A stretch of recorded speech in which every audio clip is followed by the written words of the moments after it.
જય શ્રી કૃષ્ણ વૈષ્ણવો. 84 વૈષ્ણવોના આજના સત્સંગમાં આપ સૌનું સ્વાગત છે. ગયા સત્સંગમાં આપણે પદ્મનાભ દાસજીના કેટલાક વાર્તા પ્રસંગોનું રસપાન કર્યું.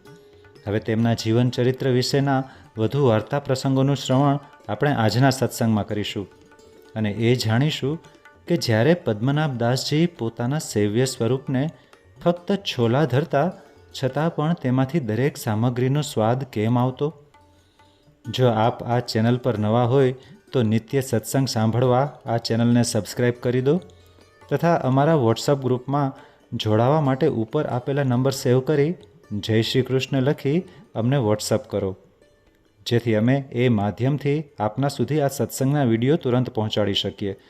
અને આ વિડીયોને આપને પસંદ આવે તો જરૂર લાઈક કરો અને બીજા વૈષ્ણવના ગ્રુપમાં પણ જરૂરથી શેર કરજો. તો ચાલો હવે આજના સત્સંગની શરૂઆત કરીએ. શ્રી વલ્લભાધીશ કી જય. વાર્તા પ્રસંગ 5. એક ક્ષત્રાણી પદ્મનાભ દાસને ઘેર નીતિ આવતી હતી. પદ્મનાભ દાસની બેટી તુલસાએ તે ક્ષત્રાણીને નીતિ આવવાનું કારણ પૂછ્યું. તે ક્ષત્રાણીએ કહ્યું, તમારા પિતા મહાપુરુષ છે, મહાન ભગવદીય છે, તેથી હું આવું છું. કારણ કે મારે સંતતિ નથી, તેથી મારી વિનંતી પદ્મનાભ દાસના આગળ જા કે મને કોઈ ઉપાય બતાવે. એક દિવસ તુલસાએ પદ્મનાભ દાસની આગળ કહ્યું કે પિતાશ્રી, આ ક્ષત્રાણીને સંતતિ નથી, તેથી તમને વિનંતી કરે છે કે કંઈક ઉપાય બતાવો. પદ્મનાભ દાસે તુલસાને જળ લાવવાનું કહેતા જળ આગળ ધર્યું. ત્યારે પદ્મનાભ દાસે જળ લઈને શ્રીનું ચરણોદક મિશ્રણ કરી તે ક્ષત્રાણીને આપ્યું અને કહ્યું કે જળ પી જાઓ, તેથી પુત્રની પ્રાપ્તિ થશે. તેનું નામ તું મથુરદાસ રાખજે. ત્યાર પછી તેને એક પુત્ર થયો. વાર્તા પ્રસંગ 6.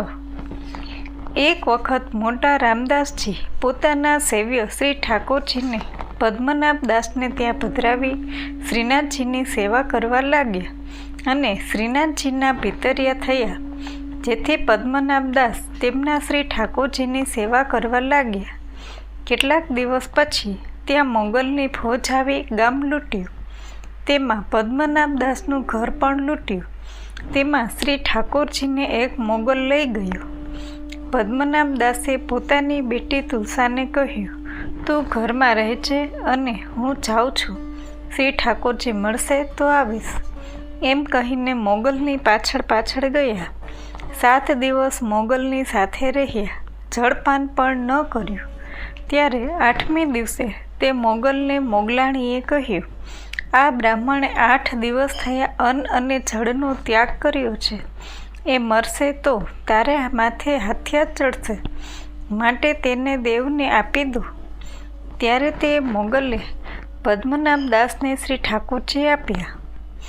તે લઈને પદ્મનાભ દાસ પોતાને ઘેર આવ્યા. પછી તુલસાને કહ્યું, તું રસોઈ કર. પછી પોતે સ્નાન કરી શ્રી ઠાકોરજીને પંચામૃત સ્નાન કરાવ્યું, અંગ વસ્ત્ર કરી શણગાર કર્યા. પછી ભોગ સમર્પ્યો.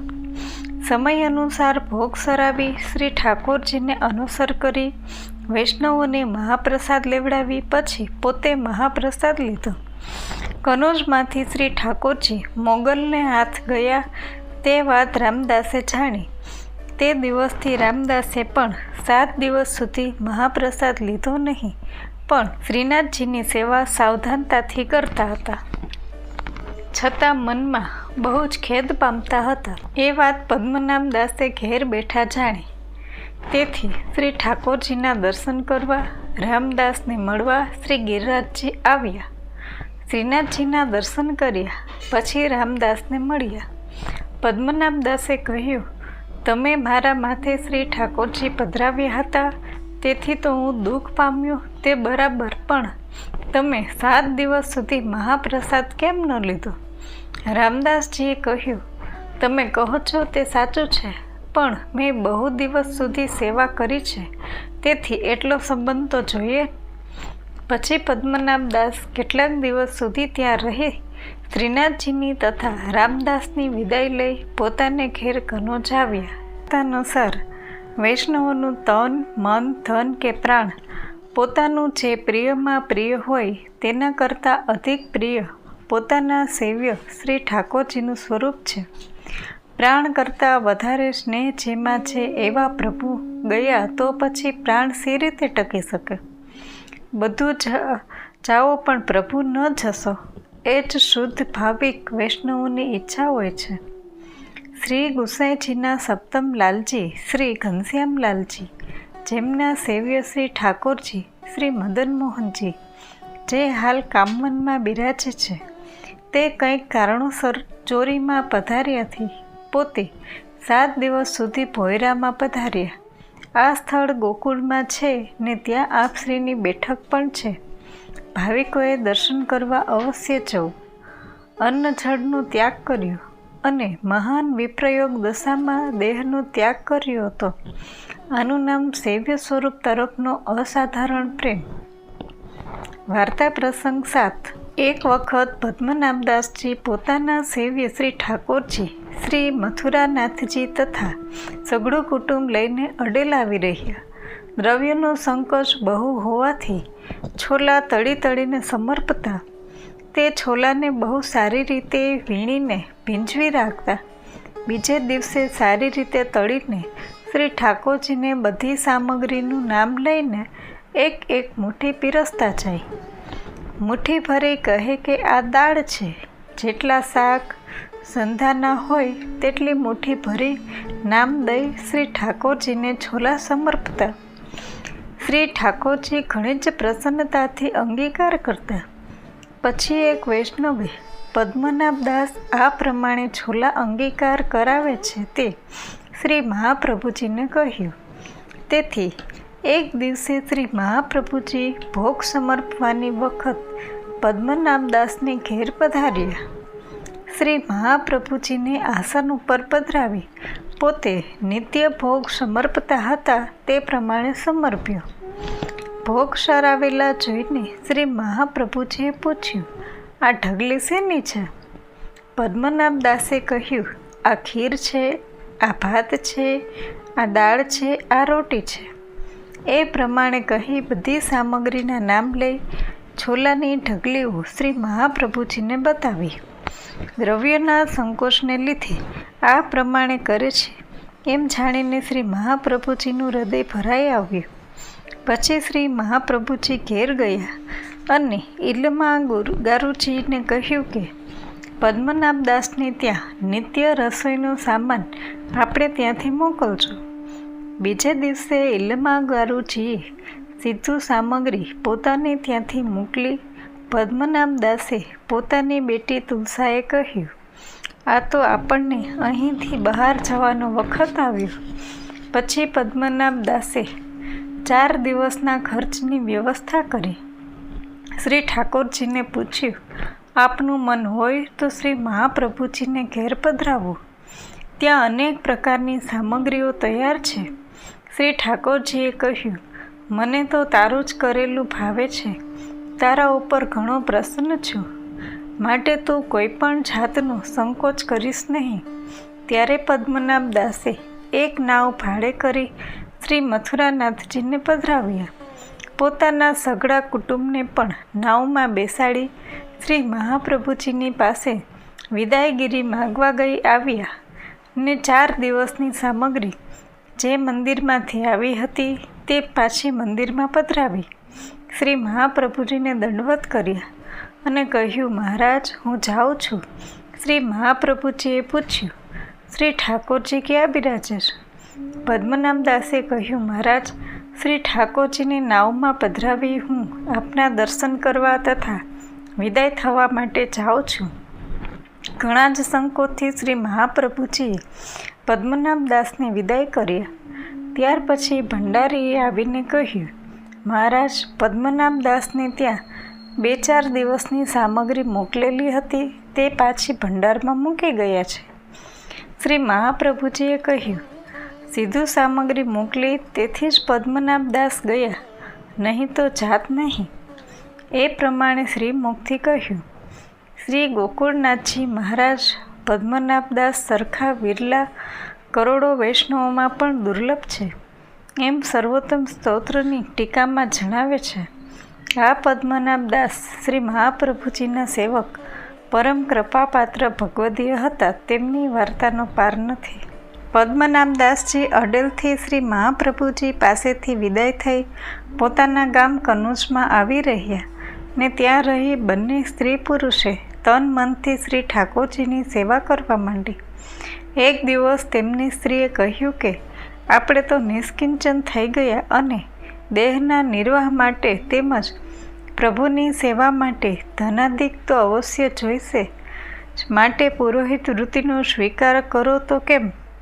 પદ્મનાભદાસે કહ્યું કે હું ભિક્ષાવૃત્તિ તો નહીં કરું, કેમ કે હવે જો ભિક્ષા કરું તો મૂર્ખ લોકો આ માર્ગ ઉપર દૂષણ મૂકે અને કહે કે પદ્મનાભદાસ એવા સંપ્રદાયમાં ગયા કે એમને વ્યાસાસન મૂકી ભીખ માંગવી પડી. એમ કહી તેમણે સ્ત્રીને 4 શ્લોક કહી સંભળાવ્યા. એ શ્લોકોનો ભાવાર્થ: વસ્ત્રની અને અન્નની ચિંતા છોડી દે, નિરંતર શ્રી કૃષ્ણમાં પ્રેમ કર. શ્રી કૃષ્ણમાં પ્રેમ રાખ્યાથી દ્રૌપદીને વસ્ત્રો પણ અખૂટ થઈ પડ્યા હતા અને અન્ન પણ અખૂટ થઈ પડ્યું હતું. શું એ તારા જાણવામાં નથી? વૈષ્ણવો અન્ન વસ્ત્રની ચિંતા વૃથા જ કરે છે, કારણ કે જે પ્રભુ વિશ્વંભર કહેવાય તે પોતાના ભક્તોની ઉપેક્ષા કેમ કરશે? માર્ગમાં ફાટેલા વસ્ત્રો નથી હોતા? શું પરનું પોષણ કરનારા વૃક્ષો ભિક્ષા નથી માગતા? શું નદીઓ સુકાઈ ગઈ છે? શું ગુફાઓ રોકાઈ ગઈ છે? અને શું પ્રભુ શરણાગતોનું રક્ષણ નથી કરતા કે જેથી વસ્ત્રની, અન્નની, જલની, ઘરની અને શરીરના રક્ષણની આપણે ચિંતા કરીએ? અન્ન વસ્ત્રાદિક તો સહજ મળે છે, તે છતાં વિદ્વાન લોકો ધનના દુષ્ટ મદથી આંધળા થયેલા લોકોની ખુશામત શા માટે કરે છે? પ્રભુ સાધનોની સંપત્તિથી પ્રસન્ન થયા નથી, કારણ કે ભક્તોની એક દિનતા જ પ્રભુને પ્રસન્ન થવાના કારણરૂપ છે. માટે તું સર્વથા ચિંતાનો ત્યાગ કર. પ્રભુ સર્વ કરવા સમર્થ છે. તે પછી ઘણા દિવસ સુધી સ્ત્રી પુરુષ બંને જણે પ્રેમપૂર્વક સેવા કરી અંતે તેઓ સુખ સંતોષથી શ્રી હરિના ધામમાં પધાર્યા. આ પદ્મનાભદાસજીના સંબંધમાં ભાવસિંધુ નામના ગ્રંથમાં એવી વાર્તા છે કે તેમના પિતાનું ઘર કનુજમાં તેમની જ્ઞાતિમાં મુખ્ય મનાતું હતું. તેમને શ્રીમદ ભાગવત ઉપર પૂર્ણ શ્રદ્ધા હતી. શ્રીમદ ભાગવતને પધરાવવા માટે એક ખાસ મંદિર જુદું જ હતું. શ્રી ભાગવતની પોથી સિંહાસન ઉપર પધરાવતા, 2 વખત આરતી ઉતારતા, ફૂલની માળા ધરાવતા, નૈવેદ્ય ધરાવતા. તેમને 40 વર્ષની ઉંમર થવા આવી છતાં પ્રજા નહીં હોવાથી તે તરફનું દુઃખ રહેતું. એક વખત તેઓ નૈમિષારણ્ય યાત્રાર્થે ગયા હતા. ત્યાં રાત્રિમાં ભગવદાજ્ઞા થઈ કે તમે અહીં શ્રીમદ ભાગવતની સપ્તાહ કરો, ફક્ત દૂધ સિવાય બીજું કંઈ ખાશો નહીં. તેથી તમારે ત્યાં પુત્રની પ્રાપ્તિ થશે ને તે હરિભક્ત થશે. આથી સવારમાં જ સપ્તાહનો આરંભ કર્યો. સપ્તાહ પૂર્ણ કર્યા પછી તેઓ કનજ પોતાને ઘેર આવ્યા. પછી થોડા દિવસમાં આ પદ્મનાભદાસજીનું પ્રાગટ્ય થયું. આ બાળક નાનપણમાંથી જ શ્રી ઠાકોરજીની સેવા કરતા. પિતાએ તેમને વિદ્યાભ્યાસ કરાવ્યો. એમ કરતાં તેઓ શાસ્ત્રજ્ઞ થયા. પિતાના કરતાં પણ તેમનો પ્રભાવ ઘણો વધ્યો. થોડા દિવસ પછી તેમના પિતા હરિશરણ થયા. પદ્મનાભદાસજી ભાગવતની કથા વાંચી નિર્વાહ કરતા.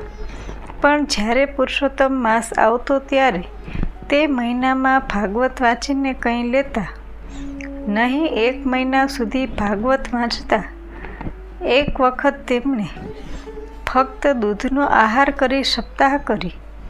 તે પૂર્ણ થયા પછી તે રાત્રે શ્રી મથુરાજીએ જણાવ્યું કે અહીં શ્રી મહાપ્રભુજી પધાર્યા છે, તેમને શરણે તમે જજો.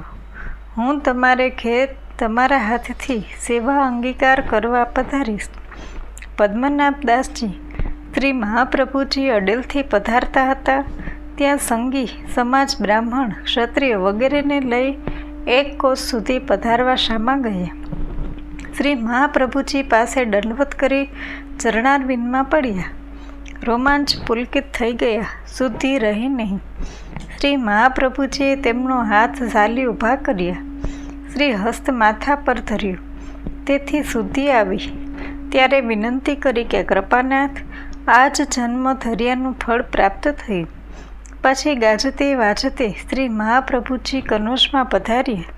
પોતે સહકુટુંબ શરણે આવ્યા, તેમજ તેમના સંગી બીજા હજારો જીવો પણ શરણે આવ્યા. તેમને માથે શ્રી મથુરાનાથજીની સેવા પધરાવી. આજના સત્સંગને અહીં વિરામ આપીએ અને ફરી પાછા એક સુંદર સત્સંગ સાથે મળીશું. નિત્ય સત્સંગ સાંભળવા માટે આ ચેનલ સબસ્ક્રાઈબ કરી લેજો. સર્વે વહાલા વૈષ્ણવોને જય શ્રી કૃષ્ણ.